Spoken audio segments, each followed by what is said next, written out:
Hello guys, welcome to this video. We want to solve these two questions from the tutorials. So basically we want to use Gauss production to solve this question, okay? So this should be equal 0. We want to solve this for lambda. And the same for this one. We want to use Gauss production to solve this determinant for x. So we know that in the previous video, I introduced some properties of the matrix, and I also solved some questions from the tutorial where we use the properties of the matrix, right? So in this case, this is exactly what we want to, we want to do something similar to that. So basically, when I have a matrix like this is a 4 by 4.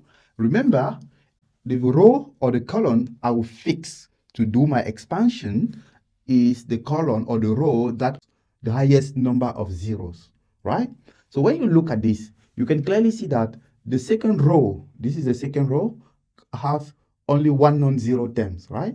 So I'll start my expansion by this. So I just want to reduce this because, you know, a 3 by 3 matrix is always easier to solve than a 4 by 4, right? Most of the time. So what I want us to do is to first reduce this into a 3 by 3, making use of the fact that we have 0, 0, and 0 here, okay? So if then we cross this, and we cross this, we realize that we have crossed this element twice, right? So this is minus 1 to the power. So the coefficient here is 1, 2 plus 2. This is 4. And we have 2 minus lambda. And we remain with this. The first one is 8 minus 8 minus lambda minus 9, 1. The second one is 7, 8 minus lambda minus 1 minus 9 minus 9, 2 minus lambda. This is equal to 0. All right, now this is what we obtain. Again, we still have to use some techniques to simplify this, because if you expand this, I'm a bit worried that it will be difficult for us to solve if you expand directly. But if then we find a way to reduce this, and we know that if we sum two rows, it won't change anything to our matrix, right? So let's do this. If we decide to change two rows, so this one first is positive, so we remain with 2 minus lambda. If I choose to sum C1 plus C2, C1 plus C2, this is minus 1 minus lambda. This other one is minus 1 minus lambda. And here is 0, right? And we remain with 7 here, 8 minus lambda, minus 1 minus lambda, minus 9, minus 9 minus 9, 2 minus lambda. This is equal to 0, as you know. All right. Sorry, this is multiplication. So this multiply this. We still have another common factor. I can take this common factor out, okay? So this is C1 is C1 plus C2. That's what we did here. Taking the common factor out, we have 2 minus lambda minus 1 minus lambda. We remain here with 1, 1, 0, 7, 8 minus lambda minus 1 minus 9 minus 9, 2 minus lambda. This is equal 0. All right. At this stage, let's then use Gauss production. We use Gauss production to eliminate this, given that we already have 0, right? If we say R2 minus R1, if R2 become R2 minus R1, then we have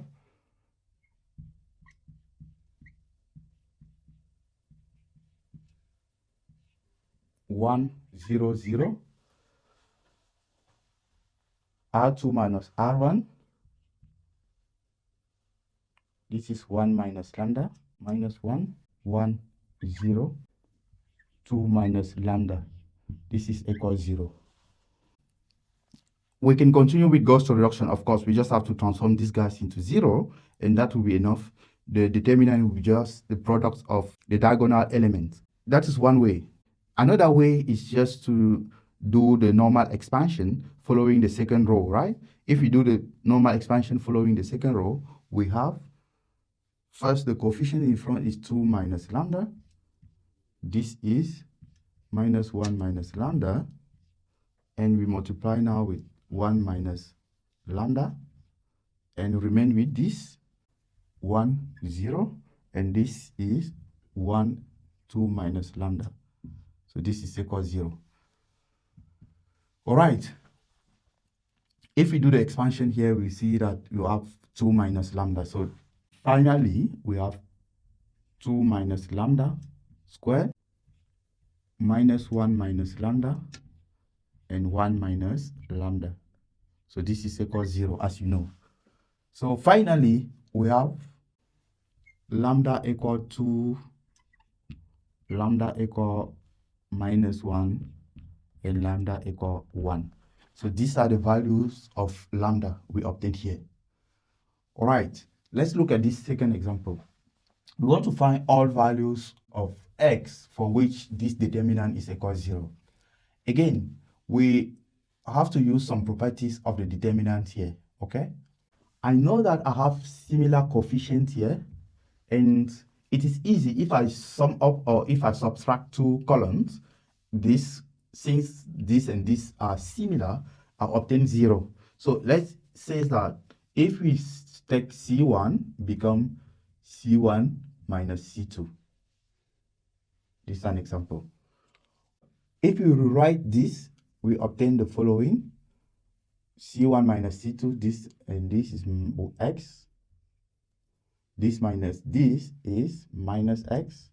And this minus this is 0, 0, 1, 1 plus x, 1, 1, 1, 1, 1 plus x, 1, 1, 1, 1, 1 plus x. All right, this is what we obtain.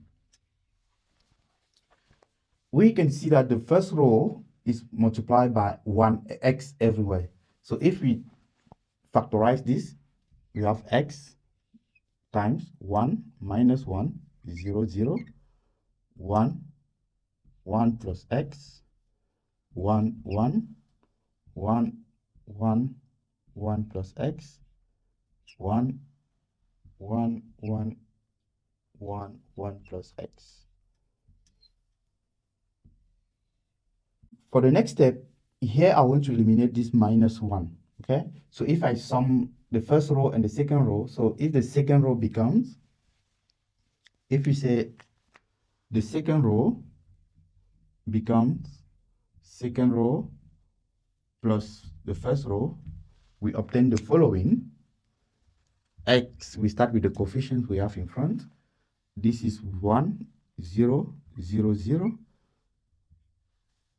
After this, we have 1, 2 plus x, 1, 2, 1, 2. We have 1, 1 plus x, 1, 1, 1, 1. This is equal 0. So basically, this operation was performed here on R2. All right, I want to make things easy. So here we can still subtract these two, given that we have common factors. We have 1, 1, 1, 1 here. So in order to get 0, if I say C2, if we say C2, become C2 minus C3, then we obtain exactly the following. We start with x, the coefficient here, and we have 1, 0, 0, 0. The second entry will be this minus this. This is 0. X minus x, 0, 1, 2, 1 plus x, 1, 1, 2, 1, 1. This is equal 0. So again, we factorize x from this second column. So this becomes x squared, x times x, this is x squared, and we remain with 1, 0, 0, 0, 0, 1 minus 1, 0, and 1, 2, 1 plus x, 1, 1, 2, 1, 1. This is equal 0. All right, to get rid of this minus 1, I can sum up these two rows. So R2 plus R3. R3 become R3 plus R2. Okay? So this is 1, 0, 0, 0, 0, 1, 1. So if we say R3, let's write it here. So R3 becomes R3 plus R2. So this is 0. This is 3 plus x. And here we have 3. Here we have 0, 1, 1 plus x. All right. If then we choose C3 as C3 minus C4, we obtain the following. We start with the coefficient here, x squared. This is 1, 0, 0, 0. Second column is 0, 1, 0, 0. The third one is C3. This is 0. C3 minus C4. This is also 0. This is x. And the last one is minus x. And the last column is 1, 2, 3, 1 plus x. This is equal 0. All right. Again, we factorize x from this. This becomes x to the power 3, 1, 0, 0, 0, 0, 1, 0, 0, 0, 0, 1 minus 1, 1, 2, 3, 1 plus x. This is equal 0. Okay, at this stage, we want to get rid of this minus 1. So we just have to sum up R4 and R3, right? So we say R4 is R4 plus R3. Then we write this as, we start with the coefficient x cubed. This is, the first one is 1, 0, 0, 1. The second row is 0, 1, 0, 2. Third one is 0, 0, 1, 3. And the last one is the sum of these two. So this is 0, 0, 0. And this is 4 plus x. Of course, this is equal 0. Now, we know that since we have an upper triangular matrix, so determinant is just a product, right, of the diagonal element. So this is x cubed times 1 times 1 times 1 times 4 plus x is equal 0. From here we solve. We have x equals 0 and x equal minus 4. So this is the solution. These are the values of x for which this determinant is equal 0.